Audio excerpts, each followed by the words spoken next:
T8 squared. They're out of order. Good morning. Kurt does one, and then the team does the other one. Keeps you on your toes. It means I actually have to read it.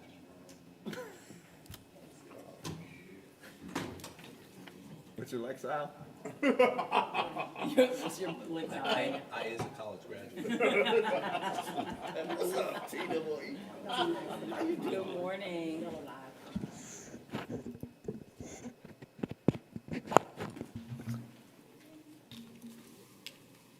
How many people does it take to count us down?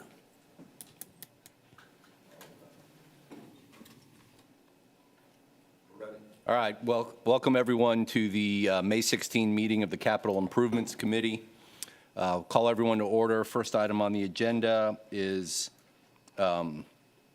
approval of our current agenda. Ms. Hall moves, right? Second. Dr. Bringman seconds. All in favor? Aye. Got that one done. Next item on the agenda is approval of our minutes from our March 13 meeting. Dr. Bringman moves. Ms. Hall seconds. All in favor? Aye. Aye. That passes as well. And let's turn to, I'll let y'all pick. Do we want to do revenues and budget or enrollment study first? Perfect. And Ms. Nguyen and your team. Yes, sir.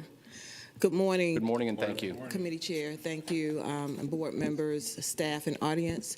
A lot has happened in the last 9 months. We've enhanced our strategic plan. We are implementing the long-range plan Phase 1, and we're in the process of developing the long-range plan Phase 2. We've asked the MPC to look at facts, analyze those facts, and make recommendations to us. So this morning, Ms. Wilson is going to make a presentation to us on the 2024 enrollment study, which will include recommendations that we will include in the long-range plan Phase 2 on the ones that go forward. So Ms. Wilson, will you come forward, please?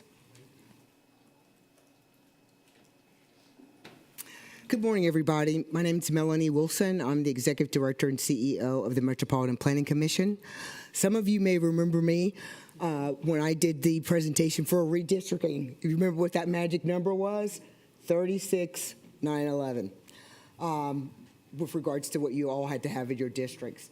With that, I'm going to go ahead and get started with this. I will say that it was a great opportunity for us to work with your team and to do a little bit more in-depth analysis about what was going on within the community.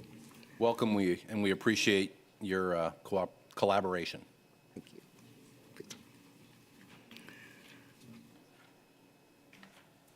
Well, this is not working.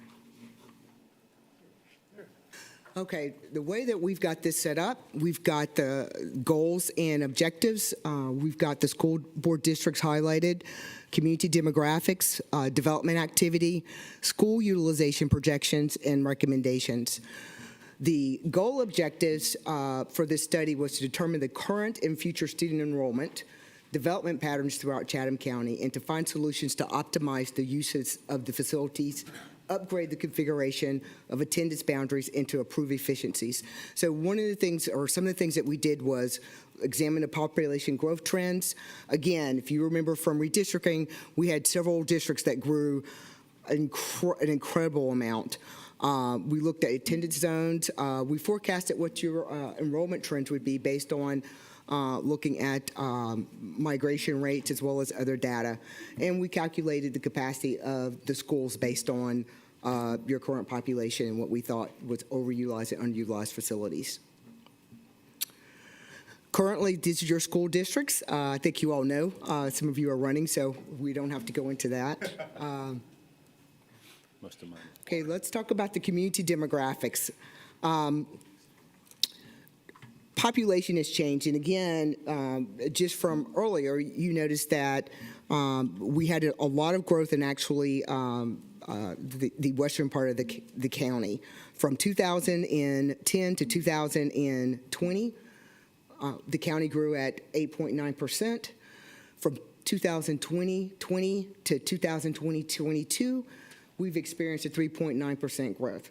So if you look at that, that's quite a bit of growth within a short period of time that we're looking at. Right now, the population's a little over 300,000 people in Chatham County. Again, the projections for Chatham, and a lot of this information for your projections we got from the Governor's Office of Planning and Budget, is that by 2040, we will be at 342,865. That population, we basically divided up by age group. So what you're seeing is that ages 0 to 4, the growth is 4.5, 2030 to 2040, it'll be 2.9. From ages 5 to 9, you're going to see a rate of 3.2. That is going to increase to 4.5 for 2030 to 2040. From the ages 10 to 14, that's 4.8. Which will actually increase, as you notice, that's going up a pretty decent amount to 6.7 between 2030 and 2040. And 15, the age group of 15 to 19, it's 1, which will increase to 3.5. What you're seeing now is what we've pulled out with regards to the attendance zones and the population distribution for the elementary school zones. You'll notice that the population change from the age group of 5 to 11 in the elementary school zones from 2023 to 2028. The lighter colors reflect a negative, which basically indicates a loss. The darker colors are showing where you're going to have an increase of students. As you can see, again, a lot of those changes based on the hierarchy of the green colors has taken place in the western part of the county, which is where we're seeing a lot of the growth. We also did a spatial analysis using for 5 to 14 in the K through 8 school attendance zones. Again, you're really seeing an incredible amount of growth in that northern western part of the county, where we're seeing 131 to 240 students between 2023 and 2028. And the middle school attendance zones from 9 to 14, from 2023 to 2028, you're looking at, again, population change has been significant. If you look at the M1 area, you're seeing a negative 302, which is going to 222. But for the increase for those zones, it's going up,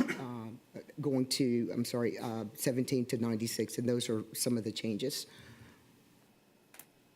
The high school attendance zones, this is where you're seeing a decent amount of population change right now. That's from the 14 to 19, and again, these are projections from 2023 to 2028. The distribution that we're seeing, again, in the northern western part of the county, increases ranging from 258 to 401 in that little bit lighter green, to 402 to 545 in the darker green. Once again, in the lighter colors, you've got negative. That's a loss of the community demographics and some of the key takeaways. Once again, the highest growth rates that we're seeing is in the western part of the county, and that has not changed. That's just continuing to increase. It suggests, based on what we're seeing for the population projections, that you're going to see an increase in enrollments of 10 to 19-year-old students in the upcoming years. Development activity, and this is kind of a big one with regards to what we've seen in MPC and what some of those changes are.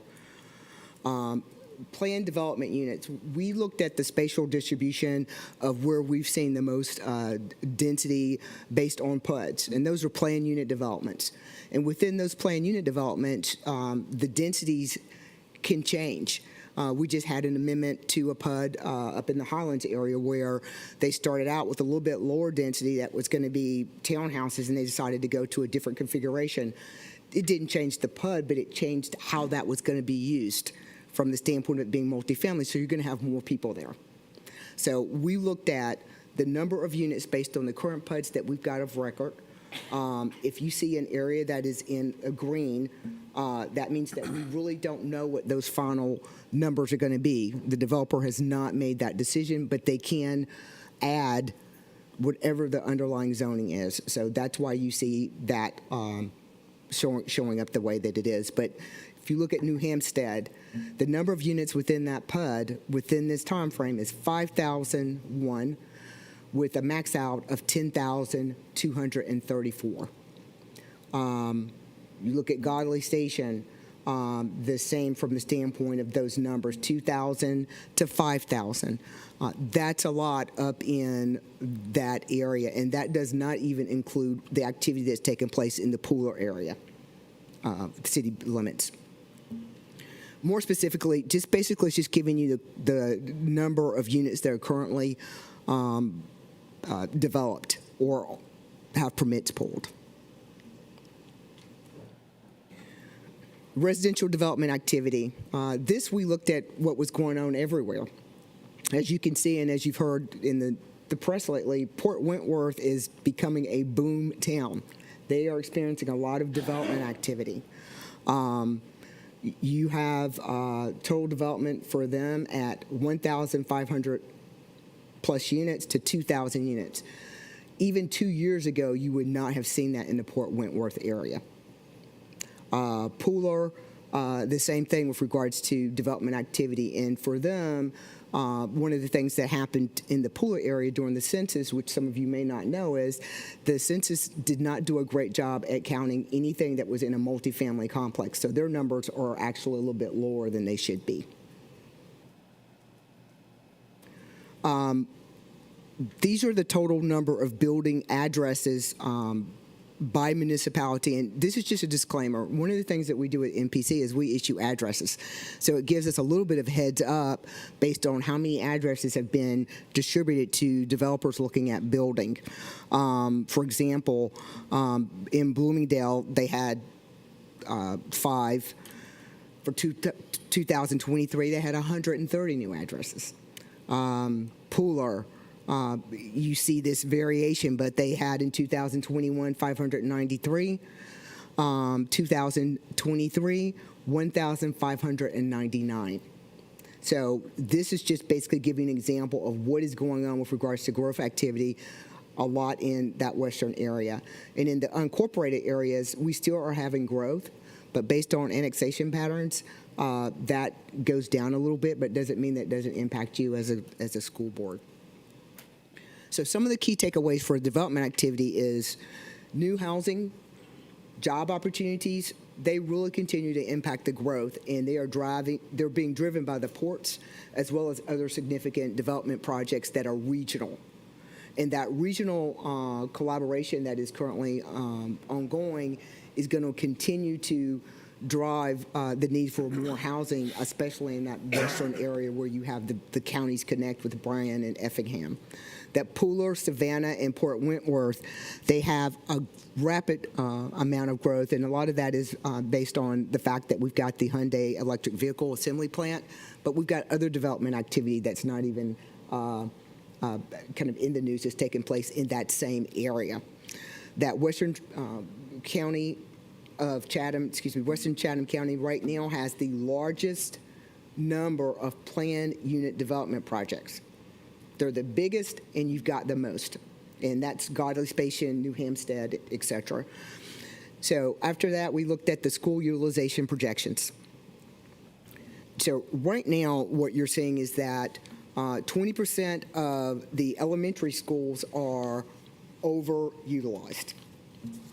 What you see on the map is that the map as well as this chart, if you're looking at it closely, you'll see, for example, that the blue is showing you what the underutilization of the schools are, and the red is showing where it is you've got an overutilization issue.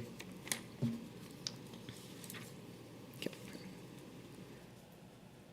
For K through 8, you are looking at a situation where you've got 5 out of the 6 school districts or schools within those boundaries are overutilized.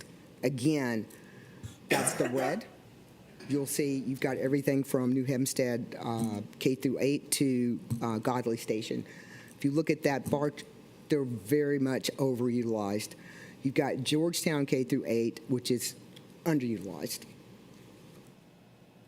For your middle schools, the overutilization basically is primarily at the coastal middle school. So you're not having that much with regards to that middle school area, but we do see a lot of underutilization within that grouping at the schools identified from the charter schools, which we actually looked at, as well as Myers Middle, Durin Middle School. And then the high schools, the enrollment study that we did, we looked at, again, the demographics, the geography, and the land use. And once, looking at this, you see that we've got a huge grouping of underutilized high schools in certain areas. But if you look at the western area, you've got New Hampstead, which is very vastly overutilized currently. These are basically, it's showing the same thing with regards to the facilities. We looked at the choice in the charter schools. We're showing right now, again, that the Susan King Taylor Community School is overutilized. We've got, again, the Garrison K through 8 school is underutilized. Savannah Early College High School, underutilized. But the Savannah Classical Academy Charter School is overutilized. So by looking at that chart, you're seeing under utilization for the schools and the facilities that you've got right now. So what we did is we looked at some recommendations that you should consider.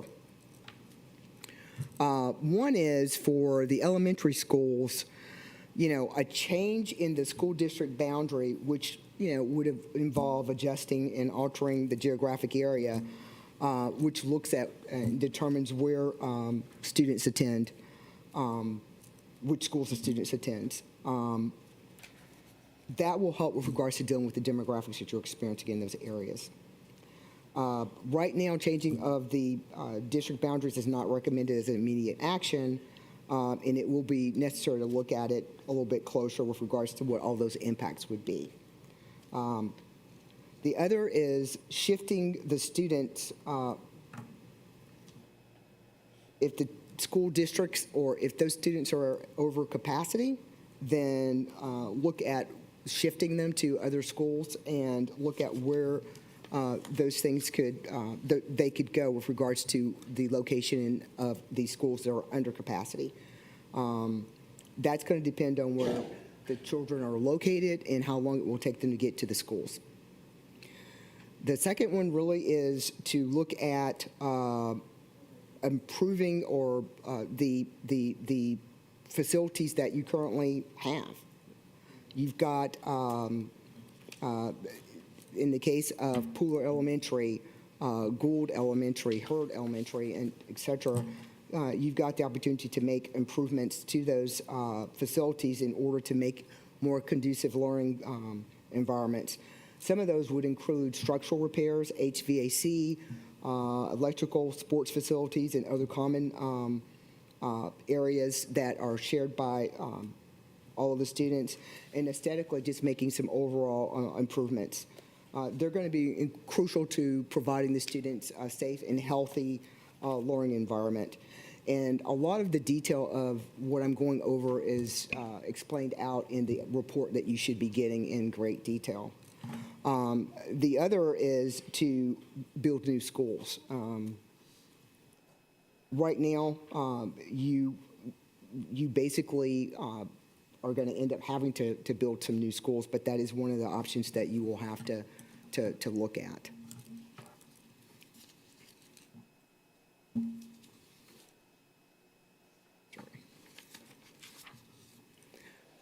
So for middle schools, one of the things that we've looked at, and that's not quite so bad, is just shifting students from the Coastal Middle School to Herbert Middle School and Myers Middle School.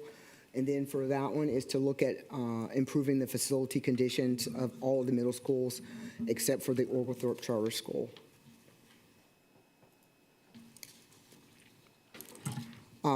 For the high schools, and that's where it's going to probably take the most effort. That one basically is to create a new high school zone boundary in the western area of the county.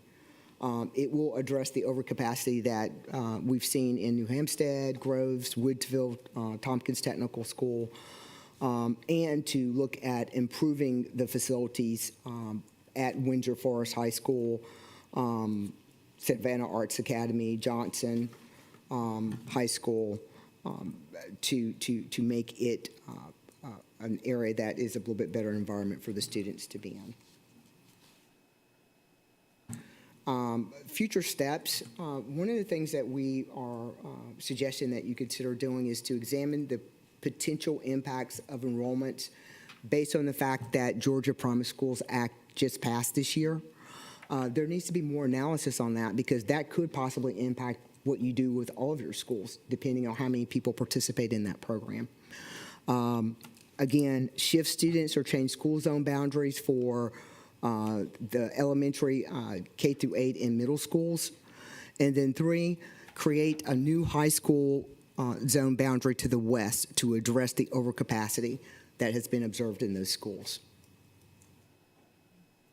And with that, I tried to be as quick as I could to give you some opportunity to ask any questions that you might have. I want to go back. You can go back to the slide. I want to thank my team. That part of my team is here. Sabachi, and I am not going to try to pronounce her last name because I would not do it justice, but she was the team lead. She is a planner with us. Stand up, Sabachi. Works with us in development services, a UGA grad. So this was her first big project, so it's been an honor to work with her, and I think she's done an incredible job as a team lead on this. The other person is Veronica Cox, who works with us in our GIS. She's a GIS analyst, and again, I've tried to put some of the newer folks here just so they learn a little bit more about the county and a little bit more about the schools and what we do. She was amazing. She did a lot of the work with regards to the mapping and some additional analysis for that. And Laura Hall, who's not here, she's the director of SAGES and GIS. And Pam, my assistant executive director for operations. You know, you can't do what you do without having a good operations and compliance person. So we made sure that everything that we recommended was completely vetted, legal, et cetera, and she does that.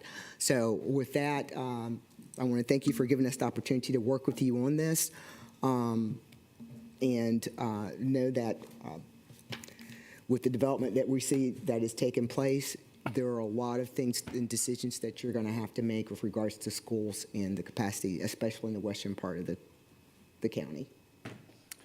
Ms. Wilson, I'm sure there will be questions, but I want to ask some base data questions first. And before that, though, thank you so much to you and your team for putting this together.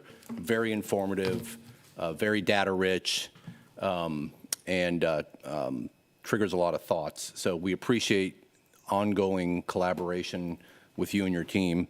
My first question, just to get a baseline on what we're looking at, are the recommendations in here based on MPC's review of the data alone, or is it MPC in conjunction with talking to our facilities team and our data folks as well, and these are combined recommendations? Well, we basically made our recommendations because we wanted to have a clean, pure process based on the data. Okay. Once we did that, we met with your facilities team to see if that verified what their thoughts were with regards to the information we found from doing our analysis. So it was in line, so it ended up being kind of a collaborative recommendation, but it was initially based on our data, and there really wasn't much change. Okay. And then the data analyzing population trends and shifts, I'd like to know a little more about what that is based on. Is it just based on new development, new houses, new apartments? Is it a study of kind of the ages of the populations No, and how transient or non-transient they are? Actually, I could have been up here talking to you for an hour. In the report, and give we me went all the into- detail in 30 seconds. Now, we went into a lot of detail. It's in the detail. It's in the report. I probably should give you the Okay. page numbers, but I will say that we did not. We looked at the amount of growth that we've seen with regards to new development. We looked at migration. We also looked at the mortality rates. And we got a lot of data from the state, the school board. So this was not based on one thing. It was looking at all of the data sources that would influence what would happen with regards to your school population. Okay, now I'm going to simplify that for lay people like me. Is there a general rule, like for every 1,000 new people into an area, X% is typically school-age children? And I'm putting you on the spot, but you can get back to us too. I'm was just gonna curious. Say, look, I don't have a problem getting back to you. I'll give a little bit of thought. I can say that usually for every new unit that you see, you're going to end up, and forgive me because I used to do some of this for Wake County. So every one household, you ended up with about 2 children. It was like a half an elementary school. It was actually an elementary school, a half a middle school, and a quarter of a high school. And is So that the same for that's standalone pretty house much and a multifamily apartment? That's pretty much standard. Okay. It's just a tad lower for multifamily apartments, just because you usually don't have the same family dynamic when people are coming in. But based on the amount of activity and the new jobs that are coming into the county from all of the construction, even though the construction is taking place for the Hyundai plant as well as some of the other plants in the Bryan County area, people still want to come over to the Chatham County side to live, whether it's because of entertainment and other options that they've got.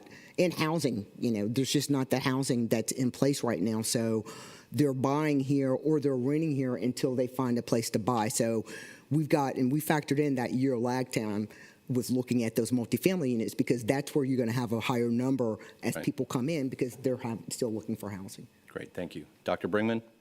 Yes, thank you for your report. Glad to hear that we're going to grow when everybody else is planning on a decline in population. Can we go back to any of the overutilization, underutilization charts? The K8 would be fine. That's the first one. Yeah, that flip. Go back maybe one more. It's got the garrison, yeah. So this will help me make sense. I'm trying to figure out. I'm just trying to figure out the x-axis here, on the 0, 200, 400, 600, 800, and what we're calling underutilization is this. What is that x-axis? Like the numbers on the bottom. The what is numbers it? on the bottom, Yeah. it goes from 0 being, the and to 1,000. So 1,000 is. Are you asking what the? I don't know what that number means. Okay, Is that number of basically- students? Is that Okay, number I'm percent? Is sorry, it based no. on school-age It's the kids number in of the students. attendance zone I don't- or seats in the school? I'm going to let Sabachi go into Okay, a little that's bit more fine, yeah, detail because she pulled up this particular part of the data. Yeah. And she can go into a little bit more detail about that. But go ahead. Hello. That's a good question because this table is a little confusing to many Yeah, it's very people. confusing to me because I don't know what the numbers mean. So just, I assume that you're familiar with each school's capacity, Correct? the number of seats. Yeah, I got 'em. Yep, the number of seats each school can sit students. So this is a projection of enrollments. This is the number of students you can expect to be enrolled in 2028, and that minus the capacity. So I don't. That's still okay. That's still not making any Okay. sense to me because like I'm looking at Garrison. Mm-hmm. We've got 780 students in there right now. What does that 850? I would guess is that what that blue line goes to? What does that mean to me? yes, by 2028, the enrollments to Garrison will increase up to about twice the amount that you're expecting, what you're seeing now. And then, I'm sorry, that's wrong. You're going to have a decrease of enrollments by 2028. So there will be more seats available for more students in the schools. So the blue side show that you have more seats but less number of students. On the red side, you're seeing more students, so there are not enough capacity. Okay, but I still don't get what does that number represent? Because Garrison's always going to be full because it's a choice school. So that it bothers me that in your data, you didn't look at that school as a choice school, just like Susie King Taylor. I don't understand how it's overutilized, because a week ago we were telling them to accept more students because they have taken less than what we've told them to take. And so what does that number I think mean? the choice school is going to be a little distorted, but just look at it this way. We gave them the baseline of 2028 because if we got the okay today, that's the earliest we could build a building or add onto a building or renovate a building to meet the capacity. So she's looking at the building's capacity now, the building's capacity in 2028, projected out to 2028, how many seats will be available in that school in 2028 versus how many students are now projected to be in that school. So that's the difference in, Based on attendance zone? based on the school zone, yes. Yeah, so it's not, the charters are going to, the Okay, choice so schools are then- going to be Don't use the skewed charters, because they're that's coming not- from Then all let's talk over. about Jenkins here. What is that blue line that I would guess is at 100? What does that 100 mean to me in this chart? Like, what does that 100, the bar going to 100, what does that mean? So the capacity for that school is, I can give you the exact number. We have a number for the capacity, how many number of students can Yes, sit there. yes. And we're saying that that number, that building will have extra seats in that building versus another school that's in red that will have will have no seats and need more seats. So Jenkins right now has 1,126 students on the 10th day of this school year, 1,126. Is this saying in 2028, our numbers are saying that there will only be 1,026 students that are going to want to go there based on the attendance zone? And that 100 in the blue, I'm just trying to figure out what that scale means, because some of these scales mean our school's going to be empty. Yes, so that's, I don't get the 0 to 1,000. Is it that the high school population in that attendance zone will change such that there'll be a reduction Yes. proportionally? So Johnson will be empty in 2028. No, It will have 100 seats available. No, well, I'm looking at Johnson's at 810. That's more than. the way I'm reading this, and tell me if I'm wrong, it's the population of high school age children in that attendance zone will drop by 2028 such that it'll impact enrollment at that school on a linear basis by that. So by Now, 2028, we're going to have 810 less high school age students in that attendance zone? Is that what, I'm just trying to figure out what this, Yes. what this x-axis means. Except we know every high school has choice programs, so these can't be precise numbers because we're not accounting for the IB program at Johnson or the engineering program at Jenkins, which is countywide. I think it's the title of the chart that might need to be altered, because this is saying facility utilization. If it's based on the zone, it's number of students within the zone. And I agree with Dr. Brinkman, it's just It makes no sense to me. the number needs a label. Like, what is that actual number? Or the formula that you're Or the saying, formula or or the title or something. like, I find it hard to believe that that land area that has Johnson High School by 2028 is not going to have any high school students. Let me add this, hopefully it'll help. Right now, Johnson's capacity is 1,200 seats. Okay. Currently already at, enrolled, like- as of September, they had 775 students. Yes. So the projection there is what we're looking at in 2028.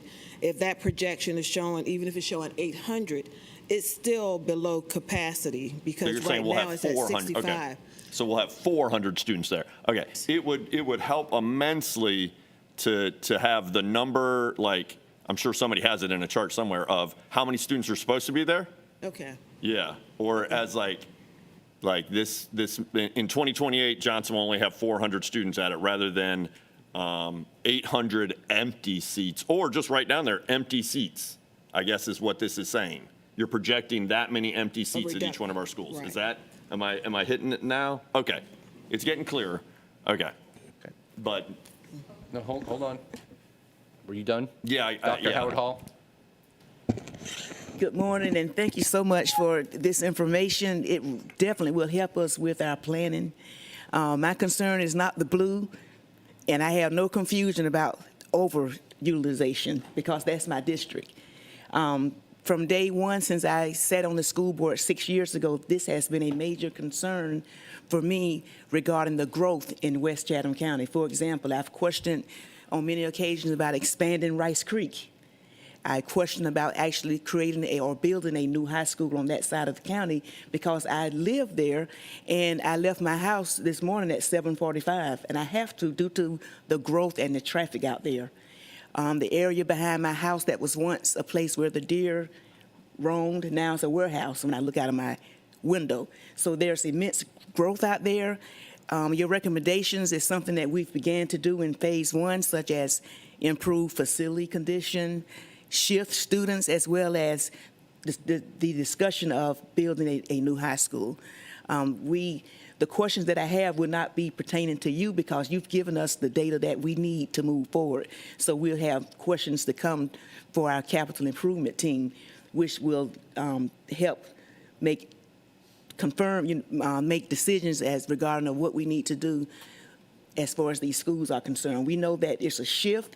It may not be as many people moving into Chatham County, they're just shifting outward in northern West Chatham like I did 10 years ago. And if I had to do it all again, I don't think I would have moved out there.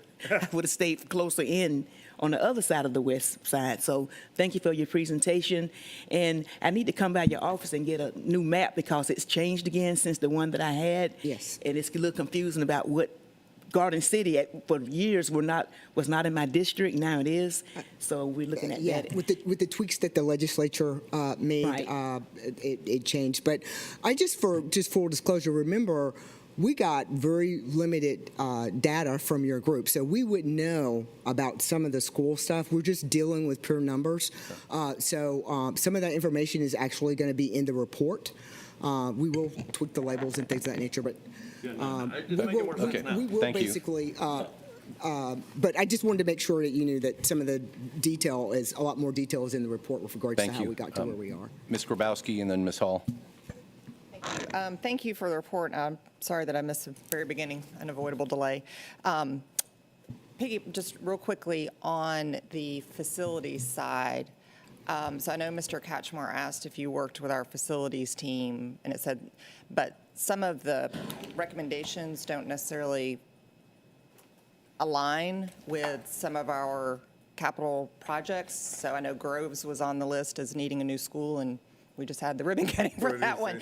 So I don't know if there might be a way to, and then several of the schools that are on there are already in process for improve. So it seems that a little closer correlation working with our facilities team might be beneficial in looking at how the facilities relate to the population's projections.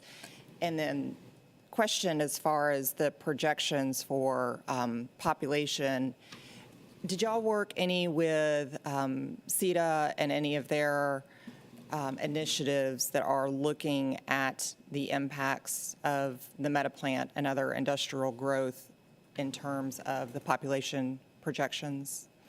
We looked at that information as well as information with the state. And again, I don't know if you were here when I stated that we did work with the Capitals team. Look at this as an objective report of looking at the data and making objective recommendations. Mm-hmm. When you read the report, there's more detail with regards to the recommendations that we made, Mm-hmm. and they are a lot more aligned with what the facilities team that you've got on board are looking at. They got the report. They were able to give us feedback with regards to what they thought or what they wanted to make sure that they were tweaked without compromising the integrity of just having a report that captured a lot of the data. But yes, we did look at that, and we will continue to look at that because that influences a lot of stuff that we do at MPC. Okay, thank you. Ms. Hall? Basically, I just wanted to say, I don't see necessarily a doom and gloom situation for some of our underutilized, like Johnson. When I think of things like they've been asking forever if we could expand the IB program, those kinds of things. So to me, this will give us a chance to start being a little creative, Dr. Watson, how we look at this. So I don't really see that it's all doom and gloom. Thank you, Ms. Hall. Thank you again, Ms. Wilson, to you and your team for putting this data together. May I suggest on the front cover of this or somewhere in the report, we make clear that you were working from a limited data set? Yes. So I think the questions here were not critical, but rather just trying to understand the data sets. And I think that'll give some context, because I think this information is very helpful for what it is, which Okay. is very useful to us, number Okay. one. Number two, I would love a copy of this to our team. I guess we have a PowerPoint, but I think we're getting a report, too. You are getting a report. Okay. I was going to say, and in the I report. have not checked my email recently. And then there's that. It was, Yeah. apparently I didn't read that either. You are getting a report, and I kind of see this as a living document as we Gotcha. get data, but we were working, starting out with a very limited Right. data set. And I'd like a copy of this, too. If I guess I already have it, so I apologize, but thank you. And then final comment, I'm going to agree with Dr. Howard Hall. We've been talking about West Side for a while. I will reiterate, E5 is 2 years away. That's too long. We've already approved bonding capacity. Like, we need to get on this now to have a building opening up at the end of the 2020s. So I'll just reiterate that point as well. With that, Ms. Wilson, thank you. Thank you.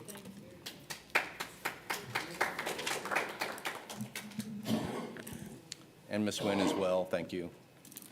All right, moving on, in the interest of time, we're on to construction design guidelines.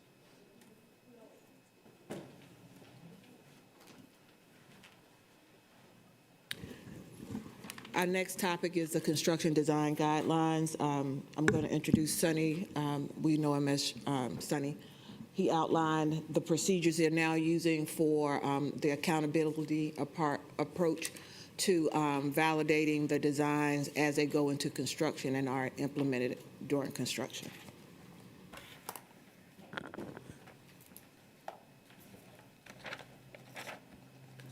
I wasn't sure if I was presenting, but that's okay.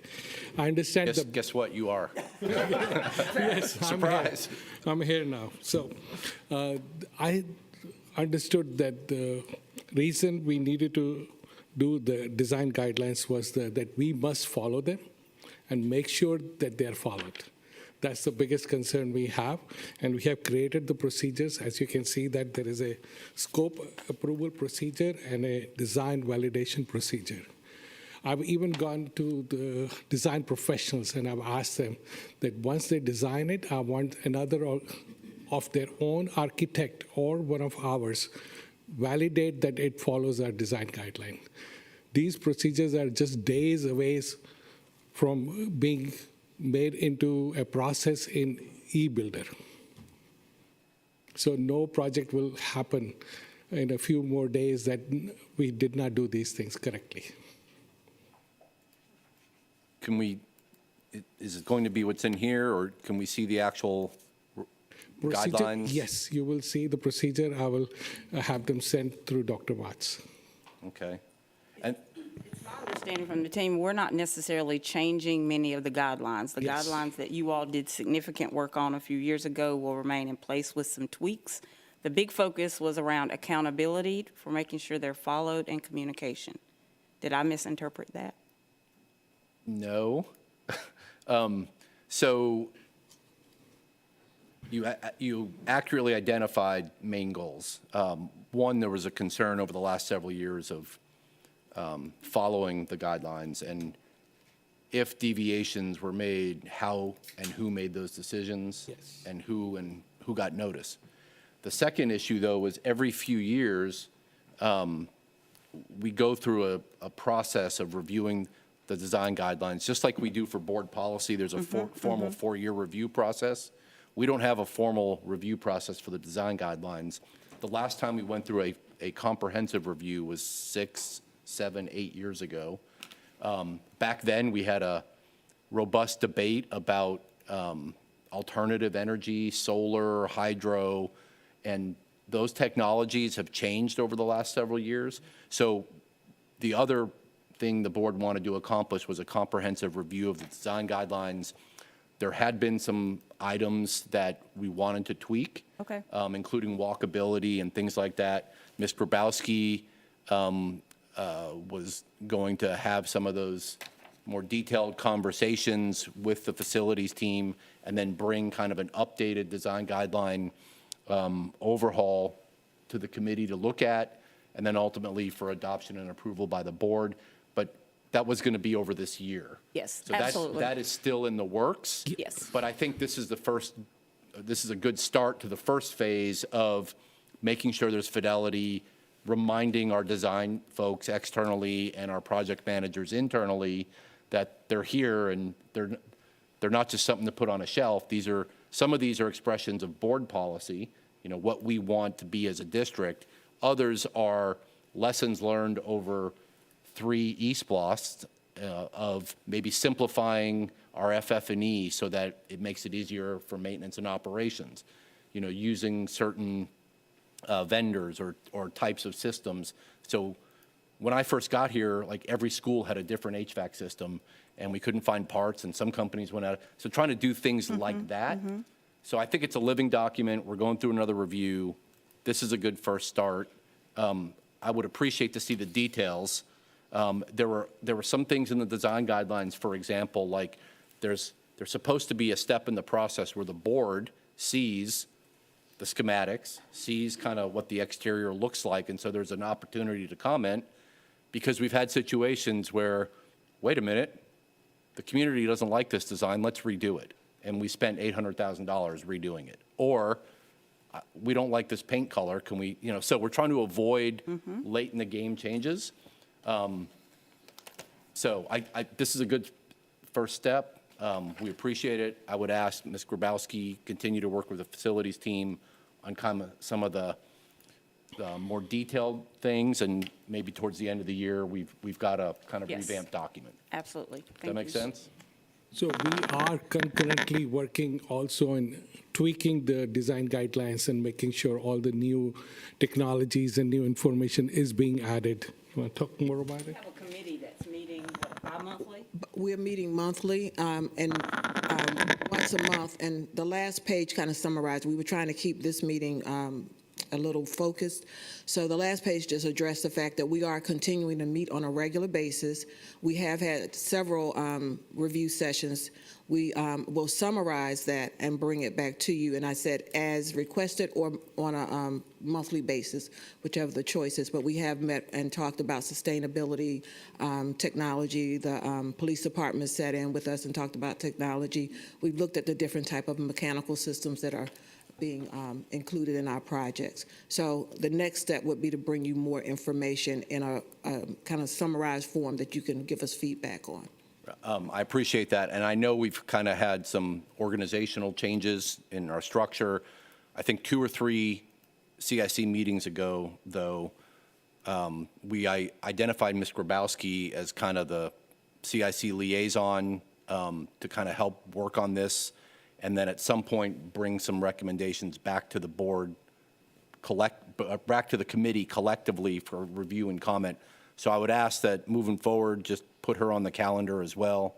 And then once there's collective kind of agreement, because Ms. Grabowski is aware of some of the board concerns or policy goals that have been expressed over the last few years. So maybe later in the year, in third quarter, fourth quarter, we can schedule another more comprehensive kind of hear the recommendations, hear the updates. And then I think we had talked about maybe finalizing updated design guidelines and adopting them early '25 or end of '24, somewhere in there. It's fluid. We want to get it right, there isn't a deadline.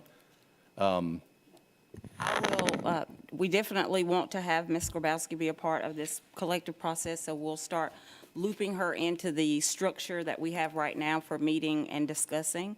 I like to name dates and work backwards from that. So would a January-ish 2025 be a good adoption date, and we work back from that? Or do you think more time, and I guess I need to ask the team, is more time needed Without, or less time needed? I don't think we set a date now, because really, some of this is also, what do we have in the pipeline from a design perspective? When's a good starting point? When's a good stopping point? We don't have any major schools coming up in the next 2 years that are going to be impacted by any changes. So I would ask you and the team to say, here's a good time for the changes to go into effect. Maybe it's a gradual thing for some projects and not others. Got it. I don't have a strong feeling about when that should be.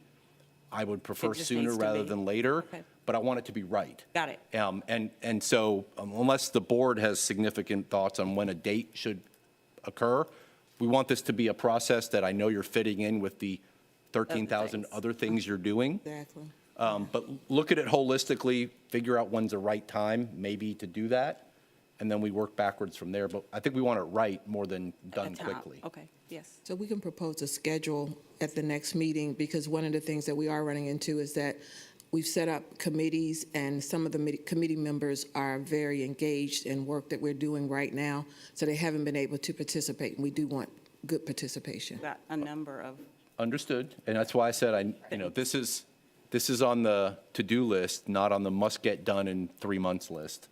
But Got it. we also don't want to wait 2 years. So. exactly. Ms. Grabowski, then Ms. Hall. Thank you, Mr. Catchmark. So I know we don't have a new facility. We have hopes of a new facility. Hopefully it'll be on the drawing book soon. But we have a lot of renovations, and I'm going to reiterate again, we have got to make sure that we are looking holistically at our renovations in a way, the same type of expectations for a new school. So I think that's one of the things that, whether it's within this process or how that happens, should be on the forefront, because we do have a lot of renovations. And I still have concerns that we are not treating our renovations with the same level of care and design that we do our new buildings. And that, to me, is very concerning. So I want to make that a top priority, so that we can make sure that we are, if we're moving these students and our teachers out of a building for a year, we need to make sure we're doing it right, and that we're doing everything that we need to be doing for those facilities. Ma'am. Ms. Hall? So we, board members who are not on the formal committee, would get our suggestions and concerns to you, email you. For instance, I'm all for the eradication of the chain link fence. I don't want to see another chain link fence go up. So I would need to get that information to you. Yes, and we did Okay. go through some of the details probably a couple years ago, where we had kind of a draft of some of these changes, and I definitely still have that. But and even I've in the gotten some last- feedback. Yeah, and In the there's last other 3 to 4 things. months, there were surveys that went around. So just as a reminder, any suggestions, send them, I think send them, send them to both of us, because I have a file with all input that we've received from board members. But if you have suggestions, send them to me and Ms. Grabowski. She will share them with the facilities team, and then at some point, everybody will come back to the committee for a review of suggested edits to the design guidelines. There'll be more give and take, and then a final document will be presented to the board for adoption and approval at some point after that. So all board members will have an opportunity to provide input. We're just talking about the process to get this done right now without having too many cooks in the kitchen. Right? All right? Yes, sir. Thank you. In the interest of time, Mr. Jackson, you're going to love this. Not going to ask you to come up and report. We have the financials in here. They look pretty good. We're still ahead on collections. If anyone has questions about the East Blost financials, please ask Mr. Jackson after the meeting, or send him a long, detailed email. He loves those, and he'll respond quickly. And let's move on to our project updates and program schedules. And I'm going to hit the highlights, please, because I'm going to try to keep this as close to an hour as possible. 6 minutes.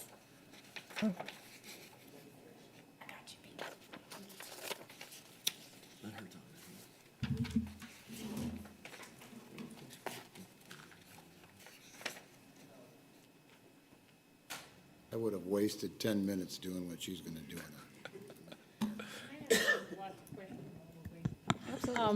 Are we going to have a formal discussion about the whole audio enhancement project at some point? Yes, I have a committee that is working on that, cross-functional, that includes legal, facilities, and academics, and communication. Okay. And I don't know the timeline for completion of that work, but there should be something within the next month or so, because we need to do a reset of a rollout with staff. Okay. So we will definitely have something within the next 2 months. I'll We say have a that. couple of sites where it's working so beautifully. I Yes. want to make sure that the board gets a chance to see that. Absolutely, absolutely. Let's Okay. address this offline so we Yeah. can stay on agenda, all right? Go ahead. Yes, thank you. And I will go through things and just hit the high points. So again, the program schedule, living document, you've got that for your review. We continue to update that as we work through our program. The capital outlay, I do want to hit on this because we still have about $1 million to receive in the 2021 FY application. And that is in the Savannah High School HVAC and in the Savannah Arts Academy projects. Both of those are finishing up, so we will have no problems at all collecting that $1 million.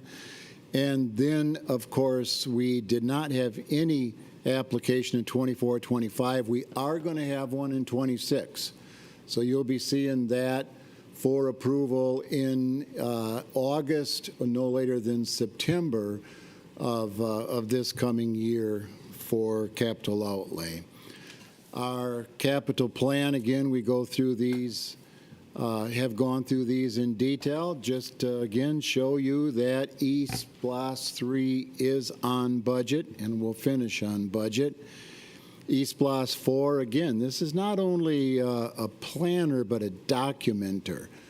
And so, no, we do not start projects. We do not commit to projects until we know we have the funds to complete those. So that's what this is telling us.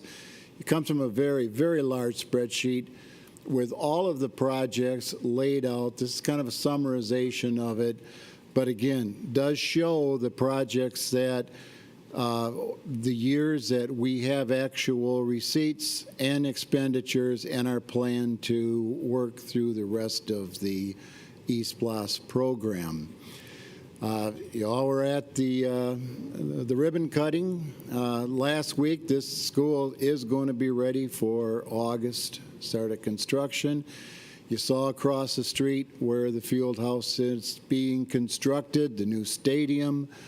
There is a practice field that is going to have an artificial turf put into it. You probably saw that when you were driving into the parking lot. That is going to be on target for a summer completion. The rest of this is going out into 2025. Windsor Forest High, we are still, this project is moving along on schedule. We are, however, still waiting to get this final site permit from the city. One department still has not given approval yet, and that is a Park and Tree department, and we're working through that. Mr. Moss?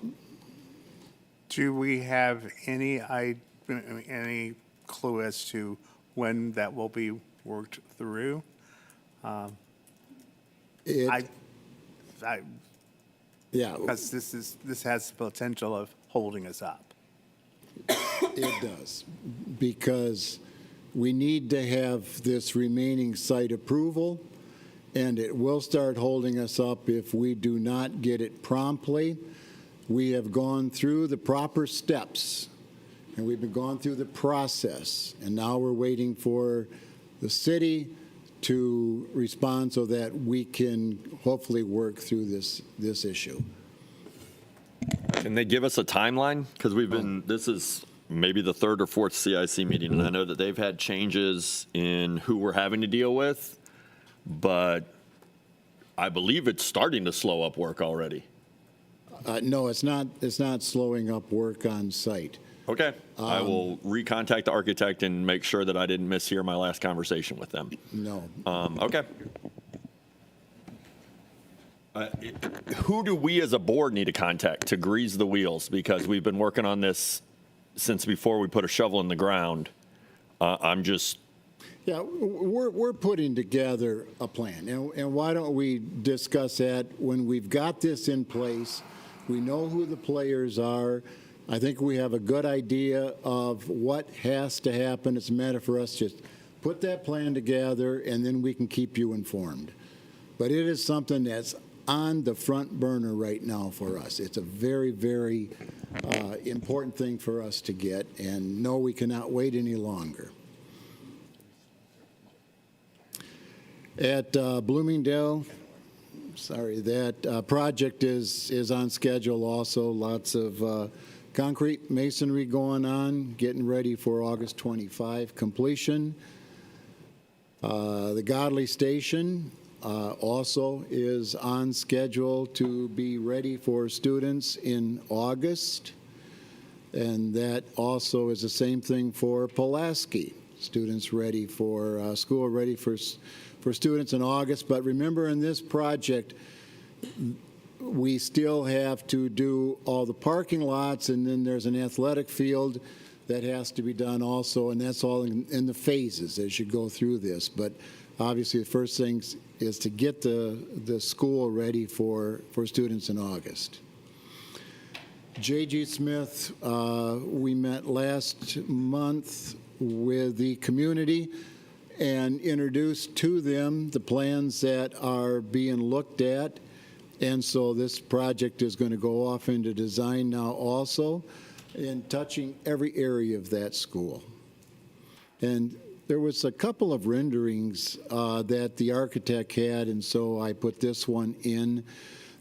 The whole front office is going to be modified, that whole front entry, in order to make a secure entry, and then to move the offices around. That's kind of the major renovate or additional parts of the school, I should say. But the renovation, as you saw in the picture, all new finishes, ceilings, floors, and just really updating that school. And Montgomery site, of course, is getting ready for J.G. Smith to move into next year. So just as soon as Mercer leaves, that will start going under the modifications also. And also just to let you know that we are intending to do the J.G. Smith School with a CMR.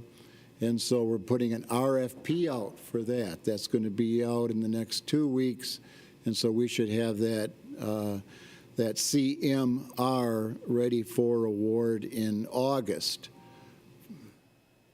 And again, we keep updating these scopes to make sure that you're aware of what's going to be done in these schools. Coastal Georgia going into Isle of Hope, that contract has been awarded. Johnson Locks, and they're getting started just as soon as the students leave that building in the next couple of weeks. And again, the drawing shows the work that has to be done. The hashed area is all existing. So it's really just in about 4 or 5 existing classrooms where there's some new partitions and things that have to take place in there. Largo Tibet, again, just as soon as school's out, that will start going under some renovations so that it can be used for STEM. Henderson Formey, that contract was awarded last month, and we have that contract completed now, and so they will get ready to move just as soon as the school is over and the school is moved out. Again, the Phase 1, all these modifications that are planned for Henderson for me. Seala and some alternative schools being looked at moving into Mercer. There's evaluations going on for that. The EV charging station is moving along nicely. Steel canopies up, looking to be completed with that later next month in June. STEM Academy, that project is getting ready to go out for bid, and we should be looking at having a contractor ready early next year for that, the modification work that has to take place. Both Garrison, lots of work to do in there, HVAC this summer, and then looking at doing much more in the line of modifications. Again, as we're seeing that we're doing in these schools, when we go into them, we want to make sure that we cover everything that needs to be done. Hubert in the same situation, Garrison scope, all the types of things, re-roofing. Port Wentworth right now is in progress, but it's completing this month. And then we're going to get into Gould. That's the next one that's going to be awarded for construction. And then you can see the other ones that we'll be working through. HVAC, lots of projects again going on this summer. Garrison, Coastal, Savannah High, all major projects happening with HVAC. And just one thing about the New Hampstead track, the surfacing was taken off. It was peeled off. And we found some deteriorating asphalt under that surfacing, such that we cannot put a new surface on top of that asphalt like it was originally planned. So what has been done is we've done some exploration work, and we're waiting for the recommendations from the soils engineers as to what may need to be done. They were intending to mill off a couple of inches of asphalt in order to correct some of those areas, but it doesn't look like they're going to be able to even do that because the thickness of asphalt that's out there is not allowing us to mill it. And so we may have to complete. The worst case, and may what well happen, is we'll have to take the entire asphalt track out. We're going to have to correct the subgrade because the subgrade was not good when they initially put that track in. They did not use proper materials, drainage materials, compaction materials. We're finding organic materials in the subgrade. And so in order to do it right and to give a track that's going to last for as long as what it needs to, not as the one that is out there right now where it's falling apart, we're going to have to do those types of modifications. Other renovations that we're working through, other projects. Georgia Power, the big thing, the LED lighting is complete over at Savannah Arts, and that solar installation at Groves is about 95. They'll be completing that in the next few months. And then the audio enhancement work that we had discussed, there's a schedule for audio enhancement as they work through all of the schools. Dr. Bringman? I'm just going to assume that the New Hampstead High School track is outside of the contractor's guarantee, and now it's on us to foot that bill? Oh, correct, yes. Okay. Dr. Howard Hall? Question, I noticed that Jacob G. Smith, the bidding process, you said CMR. Are we doing any hard bids on the other ones, or CMR as far as We STEM is look concerned? at each one and determine what might be the best way. Of course, we're looking at also not only whether or not it would be a good GC project, but what are we going to be able to get the competition we need? We've had some projects that were very good GC projects, but we didn't get the bids because subcontractors are busy. They weren't able to get their numbers together, and we'll end up with a single bid. We're not going to do that. But also, there are some projects that a CMR is going to just give us a better quality service than what a low bid will. And in those cases, yes, we're going to go with a CMR. It's going to eventually probably cost more, but it's going to give us a much better service also. So you're saying we'll still do both, but it just depends on Yes. the project? Okay.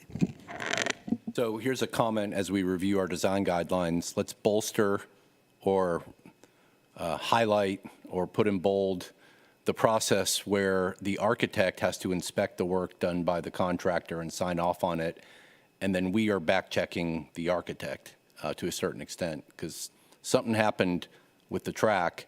That track and field has been a problem from the beginning. So and my 2 cents is, let's do it right now. Let's not value engineer it and try to get away with something. Let's do it right so we don't have to come back. And I think that track and field has been fixed every other year since that school has opened. So let's just do it right. And I'm not blaming anybody. Value engineering are the 2 worst words in the English language, I think. But I get it, too. So I'm willing to spend a little more money now so that it lasts for 10, 15, 20 years, as opposed to doing it as cheaply as possible. That's my 2 cents on that. I'll add my 2. That's 4 cents. We're getting 6 cents, 8 cents. You guys are so free with your money. One other comment. It occurred to me, we regularly have leadership changes at schools. I know there are multiple principal changes this year.